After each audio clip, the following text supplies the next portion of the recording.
जय Bharat dear all बच्चा party. तो लास्ट लेक्चर में આપણે કોષ કેન્દ્રમાં બે ભાગો છે એનું ડિસ્કશન છે કર્યું। એક આપણે જોયું ન્યુક્લિયર મેમ્બ્રેન એટલે કે કોષ કેન્દ્ર પટલ, અને ત્યાર પછી જે છે આપણે જોયું શું જોયું, ન્યુક્લિયોપ્લાઝ્મા એટલે કે કોષ કેન્દ્ર રસ। ત્યાર પછીના સ્ટ્રક્ચર જે છે એ આપણે ન્યુક્લિયસમાં જો જોવા જઈએ તો ન્યુક્લિયસની અંદર ખૂબ જ અગત્યની એક ડાર્કલી સ્ટેઇન રચના છે આવેલી છે, બરાબર છે। તો એ ડાર્કલી સ્ટેઇન રચના છે શું છે, ક્રોમેટિન। ક્રોમેટિન એટલે બીજું કશું નહીં પરંતુ ક્રોમેટિન એટલે જેનેટિક મટીરિયલ જે છે એનું જે થ્રેડ લાઇક સ્ટ્રક્ચર હોય તેને શું કહેવાય, ક્રોમેટિન। ક્રોમેટિન કેવી રીતે બને એ આપણે નેક્સ્ટ લેક્ચરની અંદર જોઈશું। ચાલો, તો ક્રોમેટિનની જો વાત કરીએ, it is made up of darkly stain long thread like fibre first reported by Flemming. Flemming નામના સાયન્ટિસ્ટે કોષ કેન્દ્રમાં સૌ પ્રથમ વખત આવું લોંગ ફાઇબર જેવું મટીરિયલ છે એ જોયું, અને આ મટીરિયલ જે છે એ મટીરિયલને તેને શું કીધું, ક્રોમેટિન। તેને શું કીધું, ક્રોમેટિન। ક્રોમેટિનનું ગુજરાતી છે એ શું થશે, રંગસૂત્ર દ્રવ્ય। શું તેને કહેવામાં આવે છે, રંગસૂત્ર દ્રવ્ય। સામાન્ય રીતે જ્યારે કોષ વિભાજનના તબક્કામાં ના હોય, કોષ વિભાજનના તબક્કામાં ના હોય એટલે કે કોષ છે એ કયા તબક્કામાં હોય તો કે G0 ફેઝમાં। G0 ફેઝમાં કોઈ કોષ હોવો એનો મતલબ શું થાય કે તે કોષ ડિફરન્શિએટ થઈ ચૂક્યો છે, એટલે કે તે કોષ છે વિભેદિત થઈ ચૂક્યો છે, એટલે હવે એમાં કોષ વિભાજનની ક્ષમતા નથી। અને વિભેદિત થયેલા કોષની અંદર જે જેનેટિક મટીરિયલ જે છે એ સામાન્ય રીતે કયા સ્વરૂપે જોવા મળે, રંગસૂત્ર દ્રવ્ય સ્વરૂપે। અને તો જ જેનેટિક મટીરિયલ જે છે એનું પ્રત્યાંકન થાય, ત્યારબાદ એનું ભાષાંતર થાય, બરાબર, એટલે કે ટ્રાન્સક્રિપ્શન અને ટ્રાન્સલેશન થાય। પ્રત્યાંકન એટલે ટ્રાન્સક્રિપ્શન અને ભાષાંતર એટલે ટ્રાન્સલેશન, અને એના આધારે શેનું નિર્માણ થાય, પ્રોટીનનું નિર્માણ છે એ થશે। તો એ આવા ગૂંચળા સ્વરૂપે હોય તેને શું કહેવાય, ક્રોમેટિન અથવા તો રંગસૂત્ર દ્રવ્ય। ચાલો, એ સૌથી પહેલા રિપોર્ટ કર્યું હતું કોને, ફ્લેમિંગે। ડ્યુરિંગ ઇન્ટરફેઝ, ઇન્ટરફેઝ એટલે કયો અવસ્થા થઈ, આંતરાવસ્થા। તો આંતરાવસ્થાની અંદર આપણે જોયું કે 3 ફેઝ છે આવેલા છે, બરાબર। ઇન્ટરફેઝના કયા ફેઝ છે, G1, S અને G2, આવા 3 ફેઝ છે જોયા। એમાં S ફેઝ જે છે એની અંદર જેનેટિક મટીરિયલ છે શું થઈ જાય છે, બેવડાય છે, બરાબર। ચાલો, તો during interphase chromatin is differentiated into 2 parts. એટલે જ્યારે ઇન્ટરફેઝ ચાલતો હોય, આંતરાવસ્થા ચાલતી હોય ત્યારે જેનેટિક મટીરિયલ ડબલિંગની પ્રોસેસ ચાલતી હોય, જેને શું કહેવાય, ડીએનએનું સ્વયંજનન। જેને શું કહેવાય, ડીએનએનું સ્વયંજનન। હવે તમે એવું સમજી લો કે આ દાખલા તરીકે એક રંગસૂત્ર દ્રવ્ય છે, બરાબર, એને તમે ડીએનએનો થ્રેડ છે માની લો, તો આ ડીએનએનો એક થ્રેડ છે, બરાબર। હવે આ ડીએનએના થ્રેડ જે છે તેનું શું થશે તો કે તેનું થશે રેપ્લિકેશન। રેપ્લિકેશનનું ગુજરાતી શું થાય તો કે સ્વયંજનન। શું તેને કહેવાય, સ્વયંજનન। તો આ એક ડીએનએમાંથી કેટલા ડીએનએ બની ગયા, 2 ડીએનએ બની ગયા, બરાબર છે। અને આ બંને ડીએનએ જે છે એ કેવા છે તો કે બંને ડીએનએ છે કોપી ડીએનએ છે, એમાં કોઈ પણ પ્રકારના ફેરફાર છે નહીં। તો ડીએનએ સ્વયંજનનને અંતે જે ડીએનએ બને છે એ બંને ડીએનએ જે અંદર ન્યુક્લિયોટાઇડનો જે ક્રમ છે એ ditto to ditto xerox copy છે, એકબીજાના ક્લોન છે તે, બરાબર। હવે આ ડીએનએ જે છે એનું કન્ડેન્સેશન થશે। ડીએનએ જે છે તેનું શું થશે તો કે કન્ડેન્સેશન। શું થશે, કન્ડેન્સેશન। એટલે ડીએનએ જે છે ધીરે ધીરે શું થાય તો કે ધીરે ધીરે એ ડીએનએ જે છે એકબીજાની નજીક આવે, એની વચ્ચે બોન્ડ ફોર્મેશન થાય, અને એને કારણે એ પરિણમશે શેની અંદર, રંગસૂત્રિકામાં। શેની અંદર પરિણમશે, રંગસૂત્રિકા।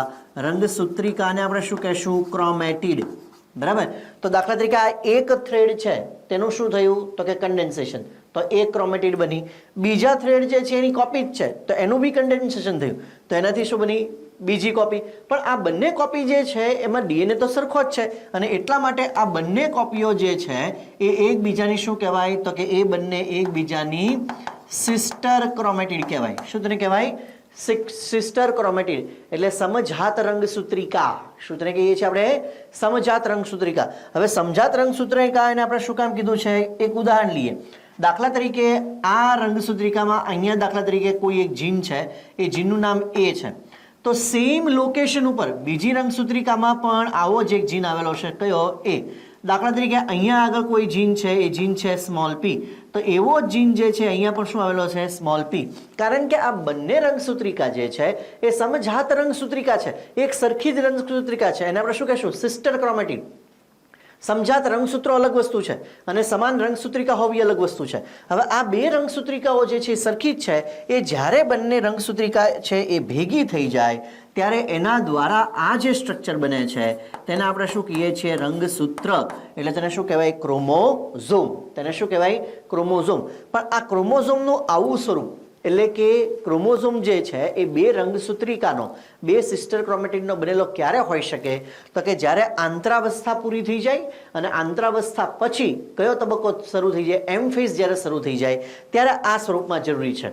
ખાસ યાદ રાખવું, જ્યારે કોષ ઓલરેડી વિભેદિત હોય, એટલે કોષ કયા ફેઝમાં હોય? G0 ફેઝમાં. તો ડીએનએ જે છે આવા બંધારણમાં હોય. આપણે એવું કહીએ કે રંગસૂત્ર હોય ક્રોમોઝોમમાં. એકચ્યુઅલી આવા સ્વરૂપમાં રંગસૂત્રો હોતા નથી, કારણ કે G0 ફેઝ જે છે તો કન્ડેન્સ ફેઝ છે, બરાબર.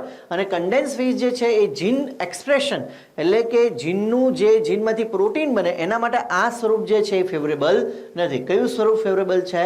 રંગસૂત્ર દ્રવ્ય એ ફેવરેબલ છે, કારણ કે બધા જનીનો છે એ કેવા હશે? તો કે બધા જનીનો જે છે એની સાથે એન્ઝાઇમ કોમ્પ્લેક્સ જોડાવા માટે થઈને જગ્યા છે એને મળશે. તો પછી આવું સ્વરૂપ શું કામ બને છે? આવું સ્વરૂપ, એક વસ્તુ યાદ રાખો, જ્યારે સેલ ડિવિઝન કરવાનું હોય ત્યારે સરખા પ્રમાણમાં જેનેટિક મટીરિયલ વહેંચવાનું હોય ત્યારે આ સ્વરૂપ કામનું નથી, ત્યારે આ સ્વરૂપ કામનું છે, એટલે ત્યારે કન્ડેન્સ થાય છે. તો જ્યારે વહેંચવાનું છે ત્યારે કન્ડેન્સ ફોર્મ, પણ જ્યારે એક્સપ્રેસ થવાનું છે ત્યારે રંગસૂત્ર દ્રવ્ય સ્વરૂપ, એટલે કે ક્રોમેટિન સ્વરૂપ એ વધારે યોગ્ય છે. તો અહીંયા શું કહે છે કે during interphase chromatin is differentiated into two parts. એટલે જ્યારે ઇન્ટરફેસ ચાલતો હોય ત્યારે ક્રોમેટિન જે છે એ બે ભાગોની અંદર આપણે એવું કહી શકીએ કે વિભાજિત છે. હવે એ બે ભાગો કયા છે? તો કે એક ભાગ જે છે જેને કહેવાય હિટેરોક્રોમેટિન, બરાબર. આ મેં આખું ક્રોમેટિન છે અહીંયા દર્શાવ્યું છે, બરાબર. આ આખું રંગસૂત્ર દ્રવ્ય છે. એમાં જે બ્લુ પાર્ટ છે શું છે? હિટેરોક્રોમેટિન. તમે જોઈ શકશો બ્લુ પાર્ટ છે કેવો છે? વધારે છે, બરાબર. અને રેડ પાર્ટ જે છે એ રેડ પાર્ટને આપણે શું કહેશું? તો કે રેડ પાર્ટને આપણે કહેશું યુક્રોમેટિન. હવે જે હું કહું છું એ બરાબર યાદ રાખવાનું છે. જો બે ક્રોમેટિન આપણે કયા હિટેરોક્રોમેટિન અને યુક્રોમેટિન. તો કોષ વિભાજનના જે આંતરાવસ્થા જે છે એમાં જે રંગસૂત્ર દ્રવ્ય છે જે ગૂંચળા સ્વરૂપે પડેલું છે તેની અંદર એ રંગસૂત્ર દ્રવ્ય એટલે કે ક્રોમેટિન બે જેને કહેવાય કે વિભાગોમાં એ વિભેદિત થયેલું છે. એક હિટેરોક્રોમેટિન અને બીજું યુક્રોમેટિન. હિટેરોક્રોમેટિન તમે જુઓ કેવું છે? ઝાઝુ પ્રમાણમાં હિટેરોક્રોમેટિન છે. અને મિત્રો આ હિટેરોક્રોમેટિન એટલે એવો વિસ્તાર કે જેની અંદર કોઈ પણ પ્રકારના ફંક્શનલ જીન આવેલા નથી, બરાબર. એટલે એક વસ્તુ યાદ રાખો કે આપણું જે રંગસૂત્ર દ્રવ્ય છે એ રંગસૂત્ર દ્રવ્યનો ખૂબ ઓછો ભાગ એવો છે કે જેની અંદર શું રહેલા હોય છે? જનીનો, ફંક્શનલ જનીનો રહેલા છે, બરાબર છે. અને એ ફંક્શનલ જનીનો રહેલો જે ભાગ છે કયો છે? યુક્રોમેટિન છે. એ કયો ભાગ છે? યુક્રોમેટિન. હિટેરોક્રોમેટિન એટલે કેવો વિસ્તાર કે જે જગ્યાએ ફંક્શનલ જીન રહેલા નથી. યુક્રોમેટિન એટલે કેવો વિસ્તાર કે જેની અંદર ફંક્શનલ જનીનો રહેલા છે. હવે આની અંદર દાખલા તરીકે તમે એક વસ્તુ વિચારો કે જ્યારે કોષ જે છે એ કોષ ઇન્ટરફેઝમાં આ ડીએનએનું રેપ્લિકેશન કરતો હશે ત્યારે એની માનસિકતા કેવી હોય? માનસિકતા અથવા તો એની મેટાબોલિક પ્રોસેસ કરવાનો પ્લાનિંગ કેવો હોય? તો એનો પ્લાનિંગ એવો હોય કે જે જગ્યાએ ફંક્શનલ જનીનો છે તેમાં કોઈ મિસ્ટેક થવી જોઈએ નહીં. તો ફંક્શનલ જનીનો શેમાં છે? યુક્રોમેટિનમાં. તો યુક્રોમેટિનમાં કોઈ ભૂલ થવી જોઈએ નહીં, એના રેપ્લિકેશનમાં કોઈ ભૂલ ના થવી જોઈએ અને એના ટ્રાન્સક્રિપ્શનમાં, ટ્રાન્સલેશનમાં પણ કોઈ ભૂલ થવી જોઈએ નહીં. શું કામ ના થવી જોઈએ? કારણ કે એની અંદર રહેલા છે ફંક્શનલ જનીનો. જો એમાં ભૂલ રહેશે તો ત્યાર પછી બનતા જે ડોટર સેલ છે એ કેવા થઈ જશે? મ્યુટન્ટ, એટલે કે વિકૃત થઈ જશે. હિટેરોક્રોમેટિનમાં ભૂલ થઈ તો ચાલે, તો બહુ વાંધો આવતો નથી. શું કામ? કે ત્યાં કોઈ ફંક્શનલ જીન છે નહીં, એટલે મ્યુટન્ટ થવાનું નથી. ફરી વખત મિત્રો યાદ રાખો, હિટેરોક્રોમેટિન જે છે એની અંદર કોઈ પણ પ્રકારના ફંક્શનલ જીન નથી. શેની અંદર છે? યુક્રોમેટિનની અંદર છે. અને એટલા માટે જ્યારે ડીએનએનું રેપ્લિકેશન થાય, ડીએનએનું શું થાય? રેપ્લિકેશન થાય ત્યારે કયા દ્રવ્યો જે છે એનું પહેલા રેપ્લિકેશન થઈ જશે? તો કે યુક્રોમેટિન છે એનું પહેલા રેપ્લિકેશન થઈ જશે, કારણ કે એની અંદર કોઈ પણ પ્રકારની ભૂલ આવી જોઈએ નહીં. ચાલો, આ કોન્સેપ્ટ તમને બરાબર સમજાણો છે અને આ વસ્તુ પણ તમને સમજાણી હશે, બરાબર. ડીએનએની પહેલા એક કોપી હોય, પછી જ્યારે આંતરાવસ્થા થાય ત્યારે એની બે કોપી બને, પછી એનું કન્ડેન્સેશન થાય એટલે રંગસૂત્રિકા બને, બે સરખી રંગસૂત્રિકા ભેગી થાય એટલે રંગસૂત્ર બને, ક્રોમોઝોમ બને. એટલે એક ક્રોમોઝોમમાં એટલે કે એક રંગસૂત્રમાં રહેલી બે રંગસૂત્રિકાઓ એકબીજાની સિસ્ટર ક્રોમેટિડ કહેવાય. અને સિસ્ટર ક્રોમેટિડ જે છે એ ડિટ્ટો ટુ ડિટ્ટો, ઇવન એની અંદર જીનના લોકાઈ જે છે એ પણ કેવા હશે? સેમ. લોકાઈ એટલે લોકેશન. બરાબર. ચાલો, તો ઇન્ટરફેઝની અંદર ક્રોમેટિન જે છે એ બે ભાગોની અંદર ડિફરન્શિએટ થયેલું છે. એમાં પહેલો ભાગ કયો છે? હિટ્રોક્રોમેટિન. બરાબર. Is formed of thick region which are more darkly stained. It is transcriptionally inactive. જો સમજો શું કીધું છે અહીંયા? તો કે heterochromatin is formed of thick region. આ બ્લુ ભાગ જે છે શું છે? હિટ્રોક્રોમેટિન. રાઈટ. અને ડાર્કલી સ્ટેઇન છે. હવે અહીંયાથી તમારે ખાસ સમજવાનું છે. It is ટ્રાન્સક્રિપ્શનલી. ટ્રાન્સક્રિપ્શનલી એટલે શું થાય? તેનું પ્રત્યાંકન. બરાબર. પ્રત્યાંકન થાય તો તેમાંથી શું બને? પ્રોટીન. પણ એવું થવાનું નથી. ઇટ ઇઝ ટ્રાન્સક્રિપ્શનલી કેવો છે? ઇનએક્ટિવ છે એવો કીધો. હવે ઇનએક્ટિવ હોય એનો મતલબ શું થયો? કે એની અંદર કોઈ ફંક્શનલ જનીન છે નહીં. એન્ડ લેટ રેપ્લિકેટ, કારણ કે એનું રેપ્લિકેશન છે કેવું થશે? છેલ્લે. શું કામ? કારણ કે એની અંદર કોઈ ફંક્શનલ જનીનો છે નહીં. પ્રાયોરિટી કઈ છે? પ્રાયોરિટી છે યુ ક્રોમેટિન. બરાબર છે. ચાલો, બીજો પાર્ટ છે, ધેર ઇઝ યુ ક્રોમેટિન. શું કહે છે? It is true chain. True chain શું કામ કીધી? કારણ કે એની અંદર જીનીનો આવેલા છે. It is thin and less darkly stain. એ કેવો ભાગ છે? પાતળો છે અને જેને કહેવાય કે ઓછો ડાર્કલી સ્ટેઇન છે. ઇટ ઇઝ ટ્રાન્સક્રિપ્શનલી, એટલે એનું પ્રત્યાંકન છે એ થઈ શકે. અને એનું પ્રત્યાંકન થાય તો જેમાંથી શું બને? પ્રોટીન. એનો મતલબ એવો થાય કે એની અંદર શું રહેલા છે? ફંક્શનલ જનીનો રહેલા છે. And early replicating. Early replicating શું કામ? કારણ કે એની અંદર કોઈ પણ પ્રકારની ભૂલ ચાલશે નહીં, અધરવાઇઝ એ ફોરવર્ડ થશે બીજી કોપીમાં. ચાલો, તો બે પ્રકાર થયા આપણે ક્રોમેટિનના, હિટ્રોક્રોમેટિન અને યુક્રોમેટિન. ખાસ યાદ રાખો. During cell division chromatin fibre condense. પહેલા રેપ્લિકેશન હવે થઈ ગયું છે એવું સમજવાનું છે. રેપ્લિકેશન કઈ જગ્યાએ થશે? એસ ફેઝમાં. કોના એસ ફેઝમાં? તો કે ઇન્ટરફેઝના એસ ફેઝમાં રેપ્લિકેશન છે. ડીએનએ રેપ્લિકેશન થઈ ચૂક્યું છે. એટલે જનન છે એ થઈ ચૂક્યું છે. બરાબર છે. So during cell division chromatin fibre condense, એટલે સેલ ડિવિઝનમાં પહેલા એસ ફેઝમાં બે ડીએનએ બની ગયા. હવે બંને શું છે? એકબીજાની કોપી. હવે એનું શું થશે? કન્ડેન્સેશન. બરાબર છે. એટલે સંકોચાવું. Condense by spiralization and dehydration. એટલે એની અંદરથી જે ડિહાઇડ્રેશન, પાણીના અણુઓને બધું દૂર થશે. એટલે વધારે કેવા થશે? નજીક આવશે, કન્ડેન્સ થશે. To form thick rod like structure called chromosome. વાસ્તવિક રીતે પહેલા ક્રોમેટિડ બને. બરાબર. અને આ ક્રોમેટિડની એક કોપી છે નહીં, તમે ક્રોમોઝોમ તો કહી જ શકો. બરાબર છે. પણ જ્યારે એ બે બની જાય ત્યારે એને આપણે કયા? મેટાફેઝમાં ક્રોમોઝોમ. શું કામ રંગસૂત્રનો અભ્યાસ આપણે મેટાફેઝમાં જ કરીએ છીએ? મેટાફેઝ એટલે શું કહેવાય? ભાજના અવસ્થા. કારણ કે મેટાફેઝ એક જ કોષ વિભાજનનો એવા ફેઝ છે કે જેમાં રંગસૂત્ર તમને બે રંગસૂત્રિકાનો દેખાશે. અધરવાઇઝ રંગસૂત્ર છે એક જ રંગસૂત્રિકાનો દેખાય, એટલે કે ક્રોમેટિડનો છે એ દેખાય. બરાબર છે. ઓકે, ચાલો. તો ક્રોમોઝોમ, ઓકે, આ ઓબ્ઝર્વ કરનાર સાયન્ટિસ્ટ કોણ હતા? Hofmeister. And the term chromosome was given by Waldeyer. એ ટર્મ ક્રોમોઝોમ જે છે એ કોણ આપેલી? વોલ્ડિયર. આ આખું જે સ્ટ્રક્ચર છે એ આખું સ્ટ્રક્ચર જે છે એ પાછું ડિટેલમાં આપણે જ્યારે સેલ ડિવિઝન એટલે કે કોષ વિભાજન ભણશું ત્યારે આપણે પાછું એને ડિટેલની અંદર જોશું. દાખલા તરીકે આ એક રંગસૂત્રની અંદર રંગસૂત્રિકામાં છે, પછી એને રેપ્લિકેટ થાય, પછી વર્ટિકલી એ સ્પ્લિટ થશે. અને વર્ટિકલી સ્પ્લિટ થશે એટલે તમને કંઈક આવું છે દેખાશે. અને પછી ક્રોમોઝોમ છે એ આવું દેખાશે. પણ એ ડિટેલમાં આપણે જોશું કોષ વિભાજનનું જે ચેપ્ટર છે એમાં. ચાલો. Chemically a chromosome is formed of 40% DNA. ક્રોમોઝોમમાં 40% શું છે? ડીએનએ. 50% છે એની અંદર શું છે? Histone protein. ખાસ યાદ રાખજો, 50% એની અંદર શું રહેલું છે? Histone protein. એ જો કે આપણે નેક્સ્ટ લેક્ચરમાં પણ જોશું કેવી રીતે બનશે. અને 1.5% તેની અંદર શું રહેલો છે? આરએનએ છે એ એના બંધારણમાં આવેલો છે. એટલે ક્રોમોઝોમના બંધારણમાં શું આવ્યું? એક તો ડીએનએ પોતે. બરાબર. એ કેટલા પર્સન્ટ છે? તો કે 40%. 50% શું છે? Histone protein. અને એ ઉપરાંત શું આવેલું છે? આરએનએ પણ તેના બંધારણમાં આવેલો છે.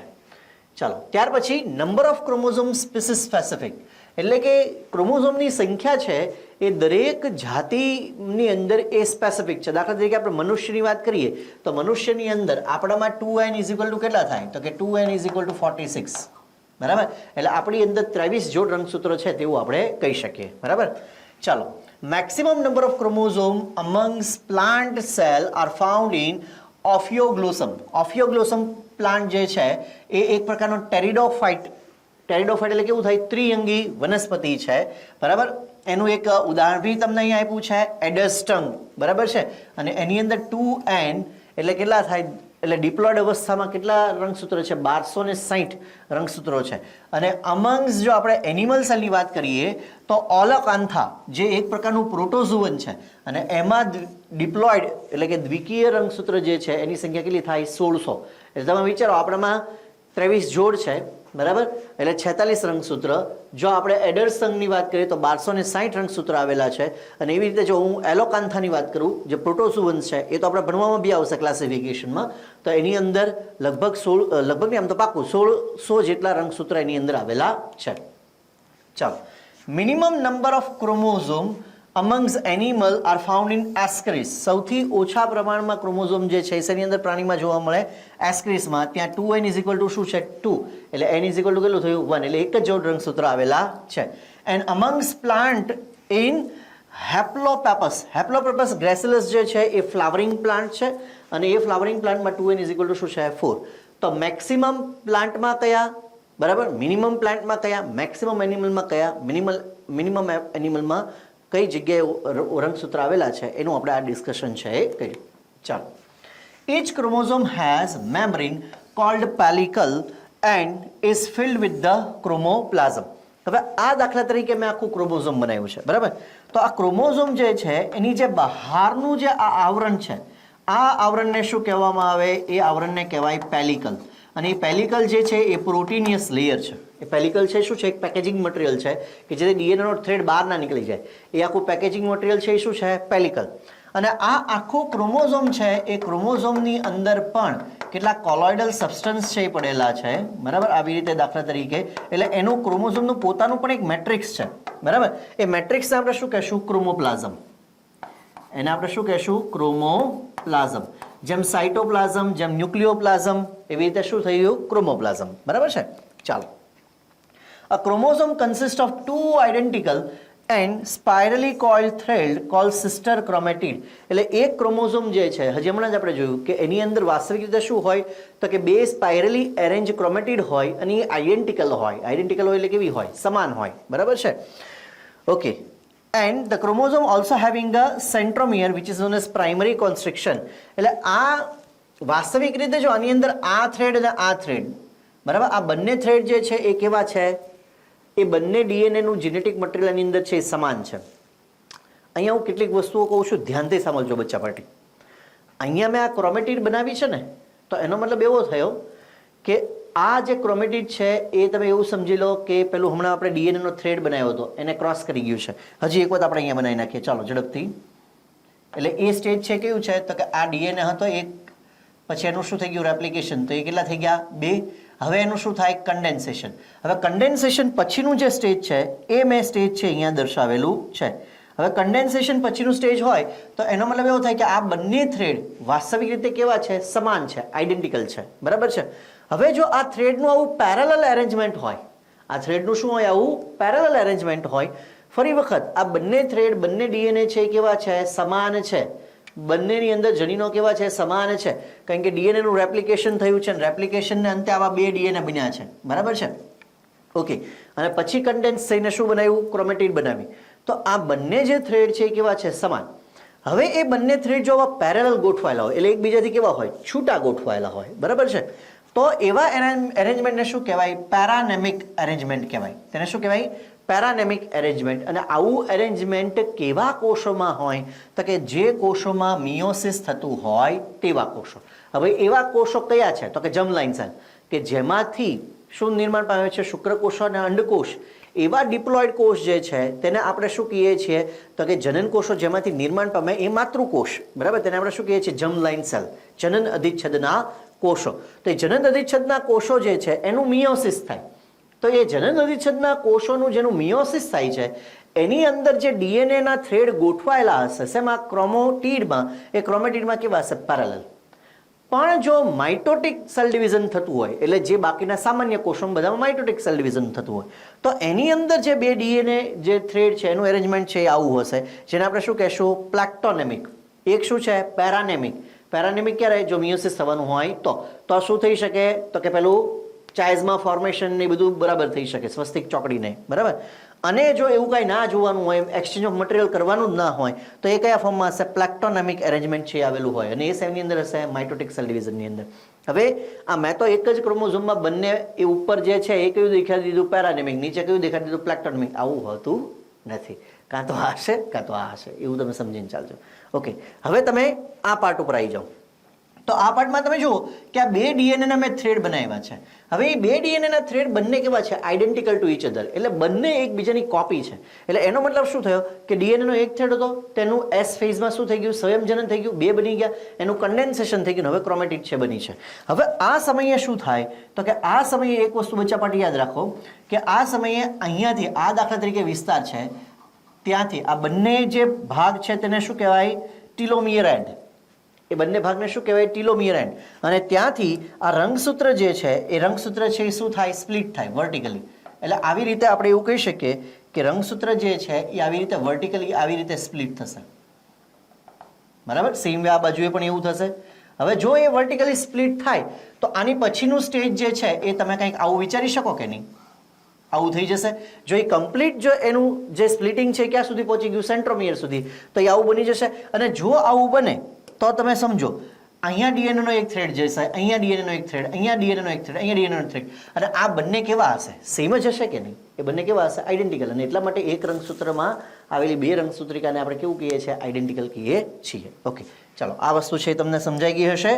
આ વસ્તુ છે આપણે દૂર કરીએ છીએ. ચાલો બીજી એક વસ્તુ જે છે જે તમારે સમજવાની છે એ કે રંગસૂત્રની અંદર એક કોન્ટ્રેક્શન જે અહીંયા આવેલું છે, એટલે રંગસૂત્ર અહીંયા સાંકડું બને છે, બરાબર. એ સાંકડા બનેલા ભાગને આપણે શું કહેશું? સેન્ટ્રોમિયર. એટલે સેન્ટ્રોમિયર એ વિસ્તાર છે કે જે જગ્યાએ બે રંગસૂત્રિકા જે છે એ બે રંગસૂત્રિકા એકબીજા સાથે જોડાય છે, તેને આપણે શું કહેશું? સેન્ટ્રોમિયર. અને સેન્ટ્રોમિયર ઉપર એક રકાબી આકારનો એક ઢાલ જેવો ભાગ છે, તેને આપણે શું કહેશું? કાઇનેટોકોર. તેને શું કહેવાય? કાઇનેટોકોર. અને આ કાઇનેટોકોર એ વિસ્તાર છે કે જે જગ્યાએ ભવિષ્યની અંદર કોણ જોડાશે? તો કે ભવિષ્યની અંદર તેની સાથે જોડાશે સ્પિન્ડલ ફાઈબર, એટલે કે ત્રાક તંતુઓ, જેનું આમ લખીએ છીએ આપણે સ્પિન્ડલ ફાઈબર, પણ છે શું તે માઇક્રોટ્યુબ્યુલ છે. આ ચોથી પાંચમી વખત હું કહું છું, યાદ રાખજો. બોલીએ છીએ ફાઈબર, પણ છે શું? માઇક્રોટ્યુબ્યુલ. તો આ સ્પિન્ડલ ફાઈબર જે છે એટલે તમારે આખી આકૃતિને આમ સમજવાની છે. એટલે ઉપર શું હશે? સેન્ટ્રિયોલ. નીચે શું હશે? સેન્ટ્રિયોલ. બંને બાજુથી શું નીકળશે? દ્વિધ્રુવીય ત્રાક. અને દ્વિધ્રુવીય ત્રાક જે છે કોની સાથે ચીપકેલા હોય? તો કે રંગસૂત્રના કાઇનેટોકોર જે છે એની સાથે એ ચીપકેલા હશે ને ત્યાંથી એને ખેંચશે એટલે આ સેન્ટ્રોમિયરથી શું થઈ જશે? છૂટી પડે. તો સેન્ટ્રોમિયરથી છૂટી પડે તો એક ક્રોમોઝોમમાં બે ક્રોમેટિડ છૂટી પડી જશે, અને બંને ક્રોમેટિડ કેવી છે? Sister chromatid. એટલે જેનેટિક મટીરિયલ બંને કોષોમાં સરખા ભાગમાં સરખા પ્રમાણમાં સરખું વહેંચાઈ જશે. ચાલો, on the basis of number of centromere, centromere કેટલા છે એના આધારે the chromosome are called monocentric. હમણાં મેં બનાવ્યું એ મોનોસેન્ટ્રિક હતું અને એ મોસ્ટ કોમન છે. જો બે હોય તો તેને શું કહેવાય? ડાયસેન્ટ્રિક, એક્ઝામ્પલ મેઝ. અને જો જાજા હોય તો તેને શું કહેવાય? પોલિસેન્ટ્રિક, ઉદાહરણ તરીકે પેરાસ્કેરેસ. ઓર એસેન્ટ્રિક કે જેની અંદર સેન્ટ્રોમિયર હોય જ નહીં. નોર્મલ શું છે? એક હોય, બે ભી હોઈ શકે, બે કરતાં જાજા બી હોઈ શકે અને ના પણ હોઈ શકે. જો એક જ હોય તો એ કેવું થઈ ગયું? સેન્ટ્રોમિયર મોનોસેન્ટ્રિક થઈ ગયું. અને ના હોય તો કેવું થઈ ગયું? એસેન્ટ્રિક. એ સિવાય કેવા? તો કે ડાયસેન્ટ્રિક, બે હોય તો. અને કાં તો કેવું હશે? તો કે બે કરતાં વધારે બી હોઈ શકે. હવે બે કરતાં વધારે હોય ત્યારે એક વસ્તુ છે એ આપણે આ આકૃતિની અંદર પાછું જોઈએ કે દાખલા તરીકે આ ક્રોમોઝોમ છે, બરાબર. એ ક્રોમોઝોમની અંદર તમે એવું સમજો કે ક્રોમોઝોમનો જે આ ઉપરનો વિસ્તાર છે એની અંદર એક કોન્ટ્રેક્શન છે સર્જાણું. ઉપરના વિસ્તારની અંદર આ ભાગની અંદર શું સર્જાણું? તો કે એક કોન્ટ્રેક્શન છે સર્જાણું, બરાબર. અને કોન્ટ્રેક્શનની અસર હેઠળ આ રંગસૂત્ર જે છે એ રંગસૂત્ર જે છે એ કંઈક આવા પ્રકારનું નિર્માણ પામ્યું, બરાબર. તો આ જે કોન્ટ્રેક્શન છે આને આપણે પ્રાઇમરી કોન્સ્ટ્રક્શન કીધું. કોને? સેન્ટ્રોમિયર. એને આપણે શું કીધું? પ્રાઇમરી કોન્સ્ટ્રક્શન. આવી રીતે જે બીજું નિર્માણ પામે છે તેને આપણે શું કહેશું? તો કે તેને આપણે કહેશું સેકન્ડરી કોન્સ્ટ્રક્શન. તેને આપણે શું કહેશું? Secondary contraction. અને સેકન્ડરી કોન્ટ્રેક્શન જે છે એ પછીનો જે ભાગ છે એને આપણે શું કહેશું? તો કે એ બીજું કશું નથી પણ એ શું છે? સેટેલાઇટ. એ શું છે? સેટેલાઇટ. અને એ સેટેલાઇટ જે છે એ શું બનાવે? NOR રિજિયન, ન્યુક્લિયોલર ઓર્ગેનાઇઝર રિજિયન, કે જે શું બનાવશે? કોષ કેન્દ્રિકા એટલે ન્યુક્લિયોલસ છે એ બનાવશે. ચાલો, તો નેક્સ્ટ પાર્ટની અંદર on the basis of number of centromere the chromosome are called monocentric. એટલે કે જો એક જ સેન્ટ્રોમિયર હોય તો તેને શું કહેવાય? મોનોસેન્ટ્રિક. અથવા જો બે સેન્ટ્રોમિયર હોય તો તેને કહેવાય ડાયસેન્ટ્રિક. એક્ઝામ્પલ મેઇઝ. મોટે ભાગે જે મોસ્ટ કોમન છે કયું છે? મોનોસેન્ટ્રિક. ઓકે, એ સિવાય જાજા હોય બેથી વધારે તો શું તેને આપણે કહીશું? પોલીસેન્ટ્રિક. અથવા તો એ શેની અંદર જોવા મળે છે? પેરાસ્કેરિસની અંદર. ઓર એ સેન્ટ્રિક એટલે કે જેની અંદર સેન્ટ્રોમિયર જોવા મળતું નથી.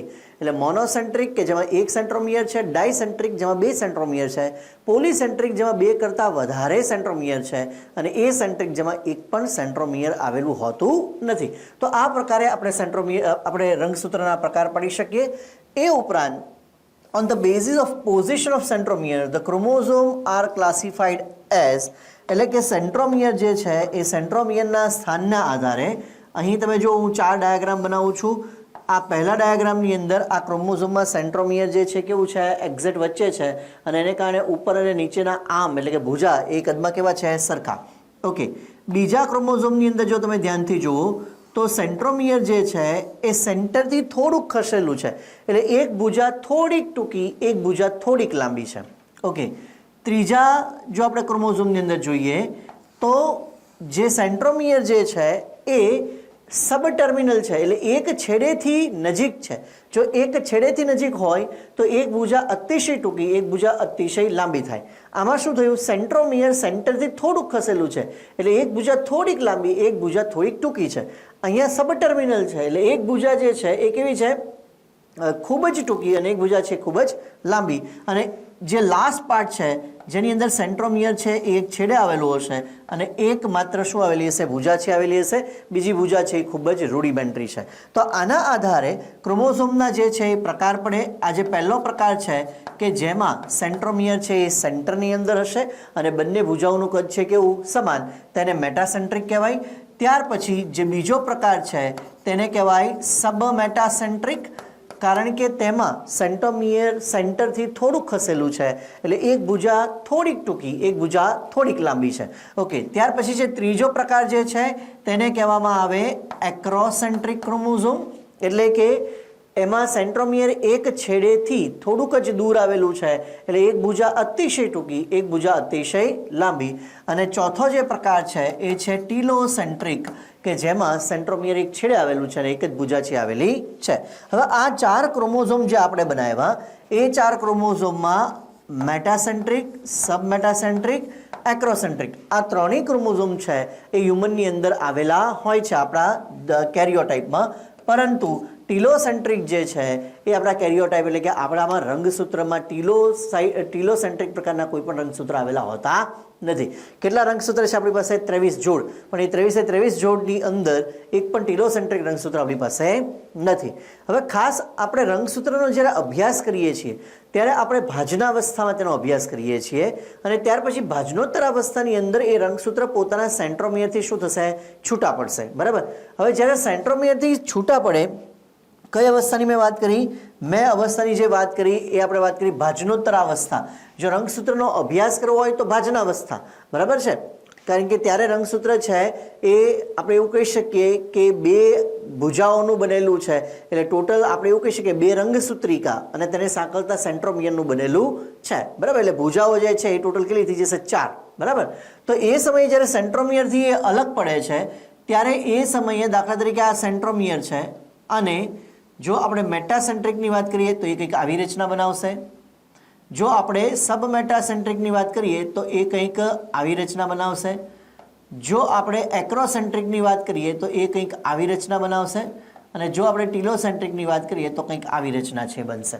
એટલે ભાજનોત્તર અવસ્થામાં જ્યારે રંગસૂત્રો તેના સેન્ટ્રોમિયરથી છૂટા પડે, આ મેં રંગસૂત્ર બનાવ્યા છે પણ વાસ્તવિક રીતે એની અંદર વર્ટિકલ શું થશે? સ્પ્લિટિંગ છે થશે. બરાબર. અને વર્ટિકલ સ્પ્લિટિંગ છે થશે એને કારણે પછી આપણે એ રંગસૂત્રને જે છે એ કેવી રીતે સમજવાના છે? એ રંગસૂત્ર આ પ્રકારે છે એવું તમારે સમજવાનું છે. દરેક રંગસૂત્ર જે છે એની શું છે? બે ભુજાઓ છે એ આવેલી છે. બરાબર છે. એટલે બે રંગસૂત્રિકાઓ એની અંદર આવેલી છે. તો એ બે રંગસૂત્રિકાઓ જે છૂટી પડે ત્યારે આવી દેખાશે. હવે આ તમને આલ્ફાબેટ કેવું દેખાય છે જોવો જોઈએ. તો કે આ જે મેટાસેન્ટ્રિક જ્યારે છૂટું પડશે ત્યારે આલ્ફાબેટ કે જેવું દેખાશે. સબ મેટાસેન્ટ્રિક છૂટું પડશે ત્યારે આલ્ફાબેટ એલ જેવું દેખાશે અને એક્રોસેન્ટ્રિક છૂટું પડશે ત્યારે આલ્ફાબેટ જે જેવું દેખાશે અને જ્યારે ટીલોસેન્ટ્રિક છૂટું પડે ત્યારે આલ્ફાબેટ આઈ જેવું દેખાય. પણ અગેન આ આઈ જેવું જે છે એ આપણામાં જોવા મળતું ન હોય. આ આપણા કોષોમાં જ્યારે ભાજનોત્તરાવસ્થા ચાલતી હશે ત્યારે આવો પ્રકારનું કશું જોવા મળશે નહીં. તો અહીં આપણે રંગસૂત્રના પ્રકાર જોયા સેન્ટ્રોમિયરના સ્થાનના આધારે. Metacentric, centromere at the centre and the length of both the arm એટલે કે ક્રોમેટિડ ઇઝ ઇક્વલ. બંને ક્રોમેટિડ જે છે એની સાઇઝ કેવી હશે? ઇક્વલ. બરાબર, એટલે એના આર્મની, એની ભુજાઓની. Submetacentric, centromere near the centre and one arm longer than the other. One arm એટલે કે એક ભુજા છે એ થોડીક લાંબી છે બીજાની સાપેક્ષે. એક્રોસેન્ટ્રિકમાં સેન્ટ્રોમિયર ઇઝ સબ ટર્મિનલ, એક છેડેથી અંદર છે. કેવું છે? એક છેડેથી થોડુંક અંદર. અને એને કારણે શું થાય તો કે one arm is very longer and the other is very short. અહીંયા એક લાંબુ અને એક ટૂંકું છે. અહીંયા એક બહુ લાંબુ, એક બહુ ટૂંકું છે. અને last ટીલોસેન્ટ્રિક, centromere is the terminal and there is only one arm or chromatid. કારણ કે સેન્ટ્રોમિયર છે કઈ જગ્યાએ આવેલું છે તો કે એક છેડે છે એ ખસેલું છે. તો આ જે છે એ રંગસૂત્રના પ્રકારો થયા તેના અંદર સેન્ટ્રોમિયરના સ્થાનના આધારે. કોષ કેન્દ્રિકાની જો ચર્ચા કરીએ તો nucleolus was first observed by Fontana in skin cell of eel. આપણે જોઈ ગયા છીએ કે કોષ કેન્દ્રિકાનો અભ્યાસ સૌથી પહેલા કોણે કર્યો? ફોન્ટનાએ. અને શેની અંદર કરેલો તો કે સ્કિન સેલ ઓફ ઈલમાં.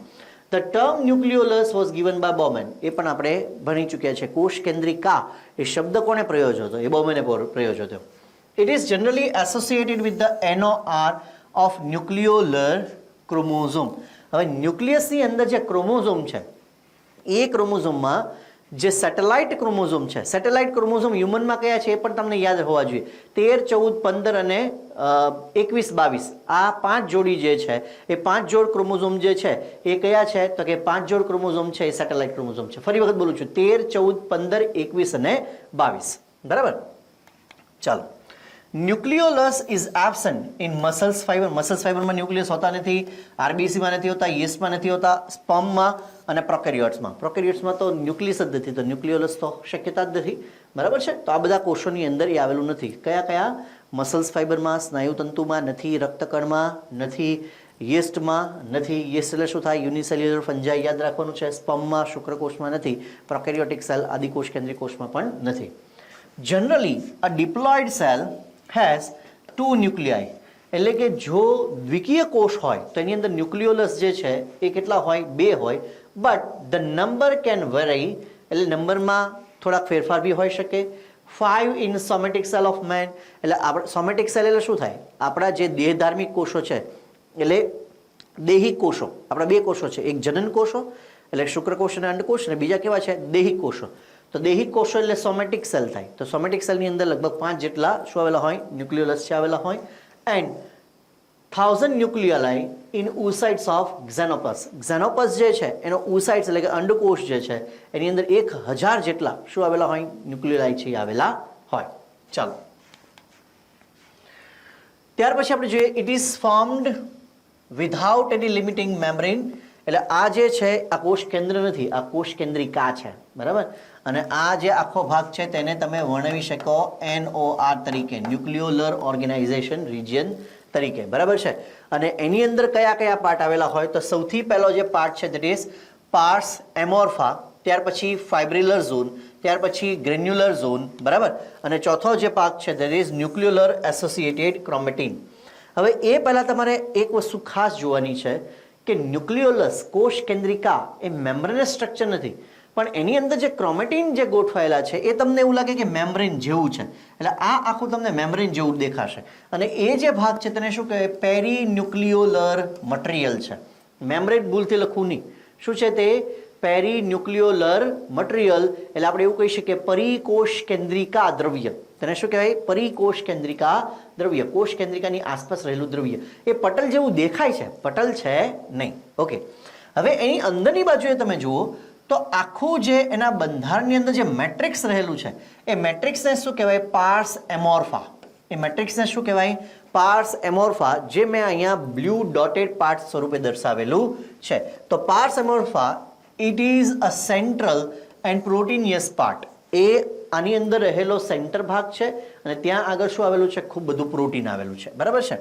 ત્યાર પછી fibrillar zone made up of ribonucleoproteinaceous fibre. તો અહીંયા તમે જુઓ, તમે બ્લેક પેનથી જે દર્શાવ્યા છે ફાઇબર જેવા ભાગો બ્લેક પેનથી દર્શાવ્યા છે એને શું કહેવાય? ફાઇબ્રિલર ઝોન. એ ફાઇબ્રિલર ઝોન શેના બનેલા છે? તો કે રિબોન્યુક્લિયોલર પ્રોટીન ફાઇબર છે. એટલે આરએનએ પણ છે, આરઆરએનએ પણ છે અને એની અંદર શું છે? પ્રોટીન પણ આવેલું છે, બરાબર. કારણ કે આ જે વિસ્તાર છે કયો? આખો કોષ કેન્દ્રિકા એટલે ન્યુક્લિયોલસ વિસ્તાર જે છે એ ન્યુક્લિયોલસ વિસ્તાર કઈ પ્રક્રિયા સાથે સંકળાયેલો છે? તો કે આ જગ્યાએ આરઆરએનએ જે છે એનું સિન્થેસિસ પણ થાય છે અને આ જ જગ્યાએ આરઆરએનએ નું સ્ટોરેજ પણ થાય છે. જો સિન્થેસિસ અને સ્ટોરેજ બંને થતું હોય તો ત્યાં આગળ શું આવેલું હોય? રિબોન્યુક્લિયોપ્રોટીનિયસ ફાઇબર, બરાબર. એને શું કહેવાય છે આપણે? ફાઇબ્રલ ઝોન, જે બ્લેક પેનથી મેં દર્શાવ્યા છે એ ભાગો. ચાલો, ત્યાર પછી છે granular zone made up of ribonucleoproteinaceous granule. જેમ રિબોન્યુક્લિયોપ્રોટીનિયસ ફાઇબર છે એવી રીતે નાના નાના તમે જુઓ કે મેં ઓરેન્જ પેનથી યુઝ કર્યા છે. ગ્રેન્યુલર ઝોન એ શું છે? રિબોઝોમલ પ્રિકર્સર્સ છે. રિબોઝોમલ પ્રિકર્સર્સ એટલે શું? તો કે આરઆરએનએ અને રિબોઝોમ્સ જ્યારે એટલે આરઆરએનએ અને પ્રોટીન એ બંને જ્યારે જોડાશે ત્યારે નાના નાના ગ્રેન્યુલ્સ છે બનશે અને એ ગ્રેન્યુલ્સમાંથી ભવિષ્યમાં શું બનશે? ભવિષ્યમાં એમાંથી લાર્જર કે smaller sub unit of ribosomes જે છે એ શું થઈ જશે? ફોર્મ છે એ થઈ જશે, બરાબર છે.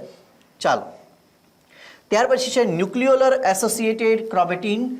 દે are differentiated into perinucleolar and intranuclear chromatin. Perinucleolar અને ઇન્ટ્રાન્યુક્લિયર. તો આ સરફેસ ઉપર જે આવેલું છે એ શું છે? પેરીન્યુક્લિયોલર, બરાબર. એટલે બે ભાગોની અંદર એ ડિવાઇડેડ છે. એટલે કેટલુંક જે છે એ અહીંયા આવેલું છે, આ શું છે? પેરીન્યુક્લિયર. અને એ ઉપરાંત એ અંદરની તરફ જે રેડ લાઇન સ્વરૂપે તમને દેખાય છે એ અંદર પણ આવેલું છે, તેને શું કહેવાય? ઇન્ટ્રાન્યુક્લિયોલર. તો પેરીન્યુક્લિયોલર અને ઇન્ટ્રાન્યુક્લિયોલર આવા બે ઝોન દ્વારા એ પેનિટ્રેટ થાય છે.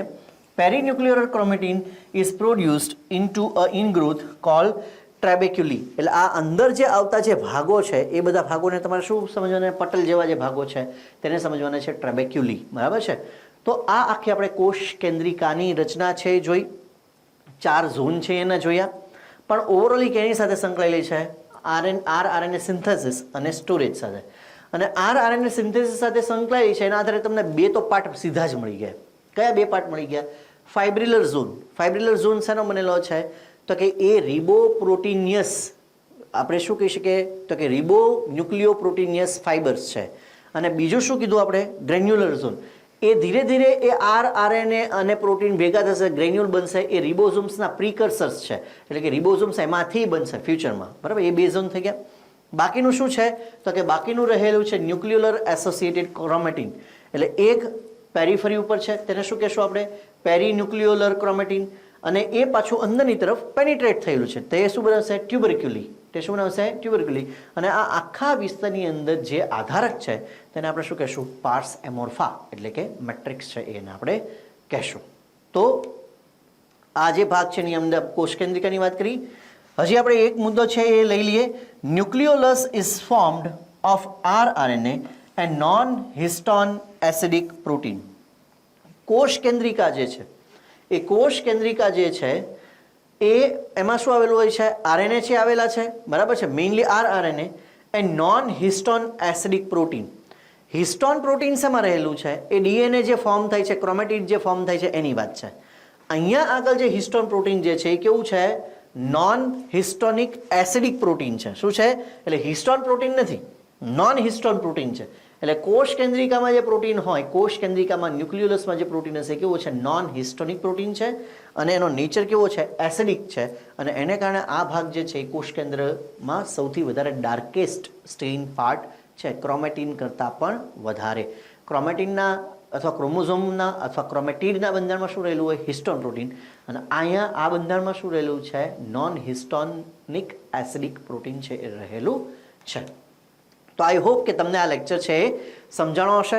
હજી એક લાસ્ટ લેક્ચર બચ્ચા પાર્ટી આપણો બાકી રહ્યો, જેની અંદર આપણે જોશું કે રંગસૂત્ર કેવી રીતે બને, બરાબર છે. એનું કન્ડેન્સેશન છે કેવી રીતે થાય. અને બહુ ઇન્ટરેસ્ટિંગ પ્રોસેસ છે. અને આ જો તમને આવડી ગયું તો તમને કોષ વિભાજનનું જે ચેપ્ટર છે એમાંનો મોટા ભાગનો કોન્સેપ્ટ છે એ તમને સમજાઈ જશે. Thank you so much. Love you all. Stay tune. Channel છે સબસ્ક્રાઈબ કરવાનું ભૂલતા નહીં, વિડીયો દરેકે દરેક જોવાનું ભૂલતા નહીં, રિવિઝન છે સતત કરતા રહેજો. વિદ્યાર્થી દેવો ભવ. જય ભારત.